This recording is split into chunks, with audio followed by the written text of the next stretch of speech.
Good morning, afternoon, evening, pirates. This is Gabriel here with episode 1 of Romance Dawn, a One Piece trading card game podcast designed by yours truly.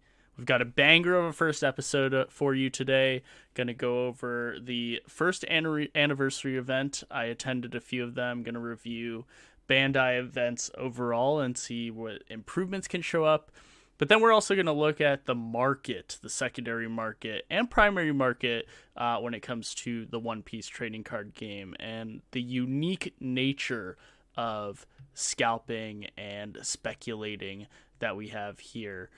But first, some house cleaning. Well, it's episode 1, and that only means one exact thing has to start off this podcast. Who am I? What am I doing here? Why am I making this? Well, my name is Gabriel. I've been a part of the esports scene for quite a while in League of Legends. I was head coach for a few LCS teams, but I also have a prolific background in TCGs, playing mostly Magic, but also getting into the One Piece card game as well. Having a ton of fun with it. I've been a One Piece fan my entire life, and so wanted to share that passion and share the fandom through a fun little podcast like this. But haven't really done anything crazy when it comes to regionals, in placing high in very big tournaments, etc. So gonna leave that to the experts and guests if and when I ever get them on. But first, we must go over the things that I do know about, which is the events that I did attend and the market at large. So let's get into that after some house cleaning. Small house cleaning. I'll be headed to LA myself. Unfortunately, I'm going there for work, and I'm leaving right before Nationals. Very, very unfortunate. I can't pick up some of the exclusive swag there, but hoping to catch some local opportunities in the card game, do some locals, do some pre-Nationals tournaments and playtesting with people. And if I'm unable to do that, I know I'm going to be able to do some MTG stuff in the meantime. But really, really bummed that I can't go to Nationals, but very excited to get a few guests on here in the coming weeks to talk about Nationals, who will be attending Nationals. Very, very stoked for that. As well, we're going to be doing a giveaway to promote the podcast. This giveaway will be announced in episode 2, but hoping to get that done as soon as possible and get all the details associated with that giveaway done ASAP as well. So keep your eyes posted on our socials and what we're doing on the podcast itself to get the details for. All right. I wanted to start the episode today talking about something that is very important to the health of the game, that is pretty underrated when it comes to understanding how games grow and towing the fine line between exclusivity and inclusivity in card games. Now, when we want inclusivity in card games, we often want card games to have the ability to pull people in and make sure that they learn and understand the game within a friendly crowd. Now, I attended the first anniversary event. I attended a couple of them. I attended Pirate Party. I attended Buddy Battle. Quite a few Bandai events in order to really get into the game and pull some people into the game as well. And I can say with certainty that the first anniversary event did a very poor job of inclusivity overall. And in fact, exclusivity, the addition of exclusive promos, the addition of a winner card that is going for a pretty penny right now, has played into that to a large degree. At the end of the day, this is a very new card game, and the goal is to use promos to encourage and entice not just experienced players, but new players as well. And with the first anniversary event, it was very difficult, especially because most of these events were sealed events or constructed events where people are trying very hard to win that $500-ish US card, that you weren't actually able to get a lot of people who are actually new and enjoying themselves at these events, if they were able to sign up at all. And that leads to another big issue with the first anniversary event, especially compared to other ones, in that Bandai event registration is very inconsistent. And whether that's due to the app or the way the local game store works with the app, I found several instances where the event sells out instantly or your place in the app is kind of worthless. I actually was rejected from one first anniversary event, even though I held the first spot in the wait list, because I wasn't the first person arriving at the store, waiting for an open spot. So even though the Bandai app, when I would call in advance, the Bandai app was supposed to be sacred. In that instance, it was not, and the spot actually went to someone else instead, which made the commute not worthwhile. Ambiguities like that can lead to a frustrating experience for people trying to play One Piece, because they think their spot is saved or sacred, or that they have access to a wait list that may or may not be honored, right? And first anniversary, it's something that could be really important, especially for collectors or someone new to the game who want to get access to interesting first anniversary cards that may hold their value or may be valuable to a person who just really enjoys the IP itself. So lots of improvements to be made on the Bandai event app, but the first of which is just philosophically what the app chooses to do and chooses to serve as an entity, right? Is the app supposed to be something that's sacrosanct, that you have to deal with the app first? Or is it something that is just a guideline for local game stores to make their own decisions about what registration looks like? As soon as that's cleared up, I think that leads to a lot of potential improvements to the app and to event registration, especially special events. Event registration overall. But until then, we're going to get messy situations that lead to first anniversary events being sold out within seconds, sealed battle events being sold out within seconds, because the promo card and the winner card in particular is so valuable to the highest level of players and those looking to collect. In terms of my own first anniversary experience, I had some great pulls. In terms of financial decisions, I guess I didn't make the best financial decision. I opened a Yamato Dawn in my first anniversary event. Desperately wanted the Luffy Dawn, though. Didn't know the prices of each. Didn't know about the waifu tax on this particular Dawn. So I actually traded mine straight up 1-for-1 with a Luffy Dawn. The market is kind of causing these two to come into come into the same price just about now, but at the time it was quite a poor financial decision that I don't regret, just because I love that Luffy Dawn so much. I'm very happy to get it. I think the first anniversary cards that you get, I think basically what you get for attending the event is awesome. Like being able to get a few packs of the new set, which these days is very rare to get if you're playing sealed. Getting those few packs is great. I opened up a Gear 5 Luffy that I was really happy about. Really exciting pulls that some people have. But even further than that, just getting those first anniversary cards, the first anniversary Dawn, getting the mini Luffy promo, all really exciting stuff. Definitely worth the price of admission. Even if you're playing a constructed event, I think they make it really, really worth your while. But I had a lot of fun with sealed. The sealed format is really interesting, especially because there's a lot of huge bombs in this event, and cards that you wouldn't really think are bombs, but do very well for themselves, right? Like the Rob Lucci, for example, the SR in an event like this, fantastic card. Gear 5 Luffy, also fantastic card. Even if you're not playing with a leader that ramps you back up, just such devastating blow to be able to get 3 swings in at once, clear opponent's board potentially, even with the amount of blockers available to all parties in the sealed match, right? Another really, really devastating cards are cards that aren't necessarily tied to a type, but can do very well for themselves. I saw Borsalino, I saw Houndblaze do very, very, very well. I saw Kadatsu play well, and I think Luffy, or sorry, not Luffy, and the Enel, the Rush Enel, was very strong as well. Very hard to remove.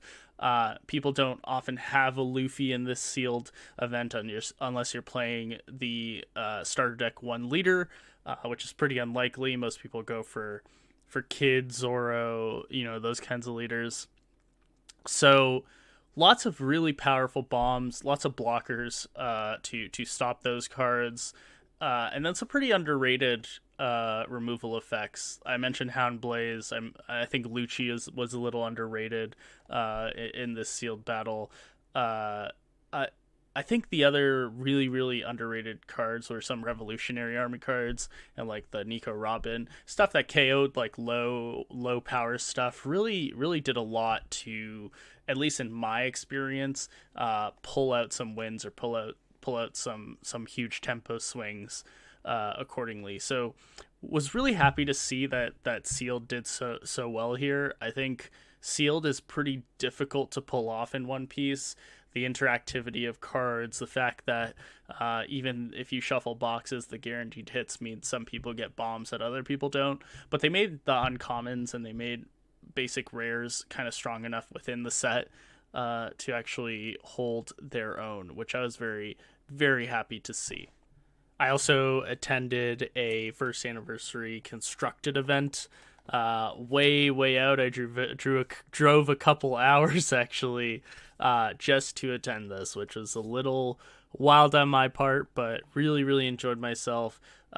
Shout out to the guys at the Cave Collectibles running that event. They're very gracious hosts. Very, very cool little store up north in Canada. Definitely worth at least exploring a little bit to see what they got.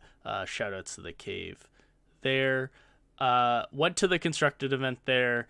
I can't say I had the best time in my matches. I had a little bit of a rough game against Bello Betty that had to involve a judge call.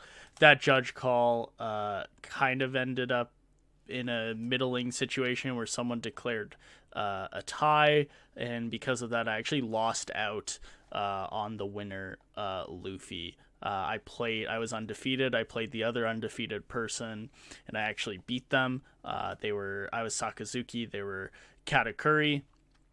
And then after that I had to play them again because I wasn't technically undefeated, and neither were they, but we were the two best record people, so we had to play again for the winner, Luffy. A little disappointing, but it's okay. No sweat off my back. But just goes to show how difficult running an event could be. Again, they're very gracious after the fact to help me out and give me some deals here and there as compensation for the situation that I was put under.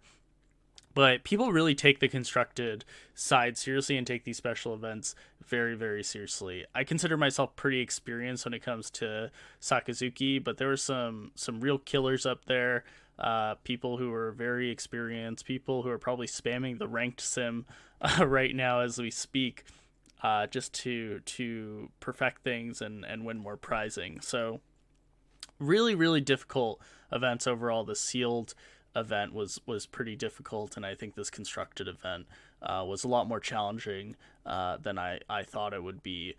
Still a great experience, though. The only thing I would really, really change at the end of the day is how to sign up for these things, giving more spots and just making promos more widely available for the newer player or for the less experienced player, so that people don't have to get notification of when event signups are happening and then potentially lose out on an event within literal seconds. One of the first anniversary events I signed up for was on a Monday night, and sold out within 5 seconds, guys. 5 seconds. Bandai needs to do a way better job with product, and we'll get into that later with the secondary market side of things. But especially when it comes to these events that are meant to be celebratory, they're meant to be promotional. At the end of the day, the most promotional thing that can happen for a card game like this is to fill up the house, fill up these game stores with people playing your just to make sure that people are sitting down, they're playing your game, they're interacting with your product, they end up buying more product at the game store. The game store has to go to the distributor, get more product for those people to get their hands on, right? At the end of the day, I think these events, Sealed Battle, First Anniversary, they did not do a good job at actually improving Bandai's relationship with the newer player. It was mostly collector bait and people trying to seek out new cards. Speaking of collector bait, next we're gonna go to the market. All right, guys, it's time to talk about the market. Crazy stuff happening in the market, just unreal stuff happening nowadays when it comes to purchasing sealed products, singles, old product, new product, promotional product. Just an unreal amount of demand, both artificially and kind of organically created. I want to talk about a few things involving the market today. I think the first, obviously, is going to be how this market manipulation is starting to unfold in the One Piece TCG, what the unique aspects of the English One Piece TCG are with respects to that. But then we're going to get into like a little more nitty gritty, the after effects and how that actually affects everyone involved, not just the people hoping to get their manga rare. Just to start off, I want to say that the root of the problem is always going to be that product surplus doesn't quite exist yet, and that at the end of the day is what's causing this easy version of market manipulation for two reasons, right? I think price squeezing is really easy to do. There's barely any listing for really valuable cards and even somewhat not so valuable cards. It makes manipulation with a low amount of capital very easy compared to, say, Magic the Gathering.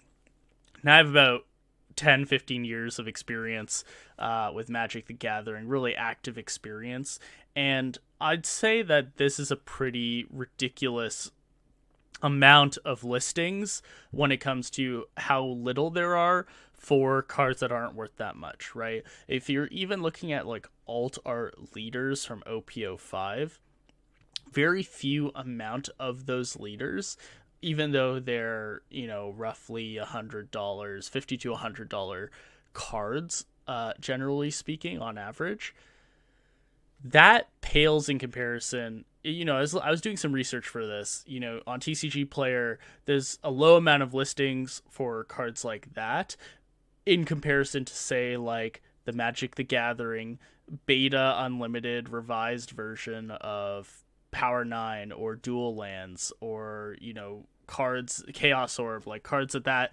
level of notoriety in Magic, that are cards that have been out of print for God knows how long. There are still more listings of those cards on the market than some of the SR alternate art staples, alternate art leaders that you'll be seeing across multiple sets. I find that to be absurd on face. I don't know how much of that is necessarily a product surplus issue as much as it is willing market manipulation with people who are hoping to more hold on to their cards than people trying to flip their cards, because there's a low amount of people trying to flip those cards creates a low supply in the market, which ends up pushing the price up significantly. There are some TCG official stores that are complicit in this flipping as well, that also make it very difficult. But I think the other secondary aspect that people don't really talk about that's very unique to the One Piece card game is the fact that there are two separate release windows. You have an Asian market release window and an English-speaking market release window in North America, Europe, etc. Now, why is this important? Other card games normally, in my experience, have global release and don't have two distinctly different metas based on the set release in the game. Currently, in One Piece, we have the OPO 5 meta that exists in the West and an OPO 6 meta that exists in the East. The East being one set ahead causes market trends in the West as people try to stock up on cards to play with or to flip for a profit based on what they're seeing in the Eastern region. This is absurd. I've never ever seen this in a card game, and let alone in a market itself, where I can just look at what's happening across the world, understand what's going to be the case in 3 months, and prepare myself accordingly. Doing that research, stocking up. Could you imagine if there was like a stock market situation like this?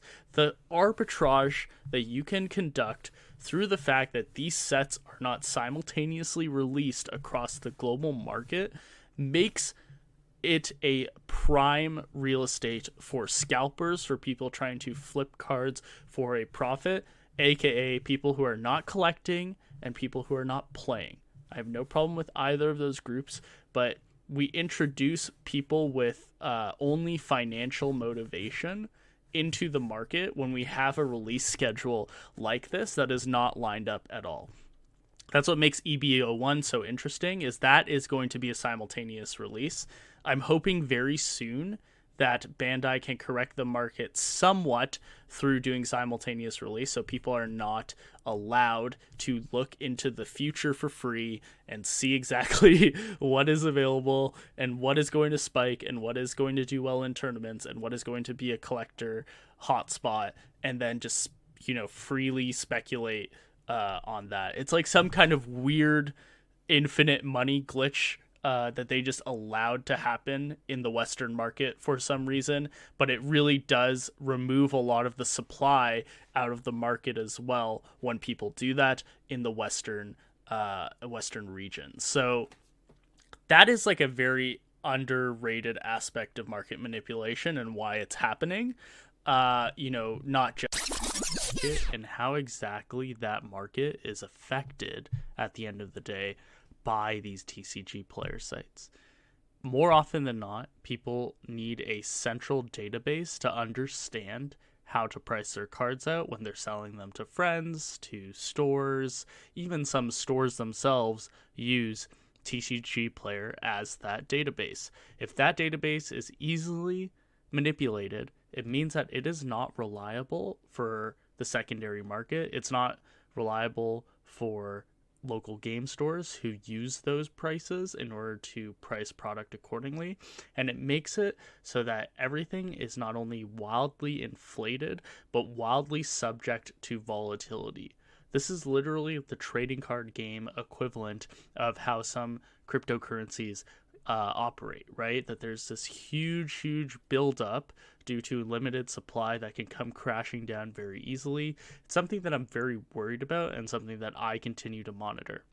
Of course, I want to be selling cards as much as the next person during this time, but at the end of the day, you also want to be playing these cards, and you want to be collecting these cards, and you want to make sure it's affordable for people to play and collect this wonderful game. So biggest issue that I see here, and something that has to be solved, is that people need to come up with a better way than just taking the last sales on TCGPlayer in order to make buyers and sellers happy, so that sellers can still make some profit, and buyers are not subject to the whims of scalpers and market manipulators dealing with the prices. For example, I think Sanji from OPO4 is a great card.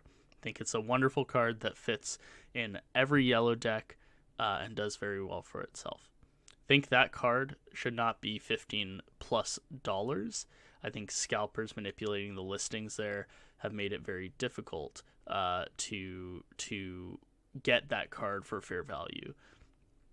Some other examples, of course, we can look at Katakuri, Borsalino, the way more expensive kind of SRs, subject to similar supply issues, subject to similar buyouts, something that we're very worried about. On the low end, even cards like Helmeppo are being speculated on for the next set and are being bought out in droves. Someone, it was reported by Straw Hats Are Cool, bought 200 Helmeppos at once for $2, hoping to see it spike in the next 3 months as people get ready for the next set. Even the affordable cards, guys, the cards that are more affordable coming out of the starter decks are subject to these market manipulating forces. So, how do we solve this? My proposition, this is not going to be fun for the sellers involved, but is definitely the appropriate way to go.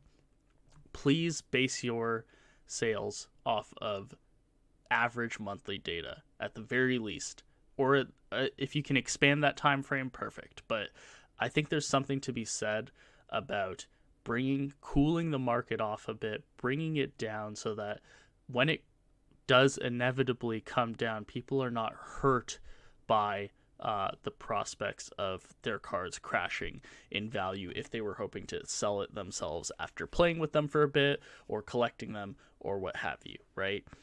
That's really big concern. I think the other thing is for super high-end cards, people need to be less picky about the potential for grading, because the reality is that a lot of One Piece cards are really high quality, especially compared to other games like Yu-Gi-Oh!, Pokemon, and Magic. You're going to return a 9 or 10 on a One Piece card in a lot of cases unless you royally mess up the way you store the card and the way you package and ship the card to your grader. At the end of the day, as the market cools down, your slabbed card, your high-end card, is probably going to be worth something very similar to what you see the market manipulated to now, if not a little more, right? So a lot of high-end sellers should not be overly picky with One Piece cards, and if they are, then they should be subject to that premium based on the expectations for grading, if they're truly doing it to collect and sit on over time versus that. Otherwise, they're going to push the rest of the market up. Even these medium end cards, push them higher and higher up and make it very difficult for people to play with these cards, which at the end of the day is just one of many aspects of a trading card game: playing and collecting and, slabbing and showing it off, right? So that's the thing that I'm most concerned about. Two ways in which I think buyers and sellers can solve this mess, or at least do their part to cooling off the market manually before a market crash occurs based on a myriad of things that happen, right? Introduction of new supply, demand of the game goes significantly down. If the game is not played, the collecting of these cards not going to be as valuable, not going to be as interesting for people. So at the end of the day, we need both of these things to come back to normalcy, and we need to use our head and make sure that we actually do all these things properly. If you can do your part, that would be great. But I also understand that, people need money, people can get greedy, and people want to sell their cards for the highest price possible. I think that kind of upward mobility, that pressure to do so, is going to cause a pretty significant backlash in the secondary market in the future and enables market manipulation to a large scale. So just something to keep in mind, something I'm monitoring and something I'm very worried about. And that's the show. If you like what you're hearing, even if you don't, I'd love to hear the comments and what you guys think about all of this stuff. What do you guys think about Bandai events? What do you think about the current state of the One Piece market? And what kind of solutions to these things do you have if any? Do you agree? Do you disagree? Would you add on to some of the things that I'm talking about today?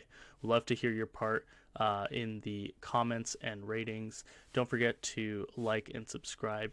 And thank you to Good Kid for your DMCA free music. Really, really awesome stuff. I love you guys. And yeah, shout outs to them.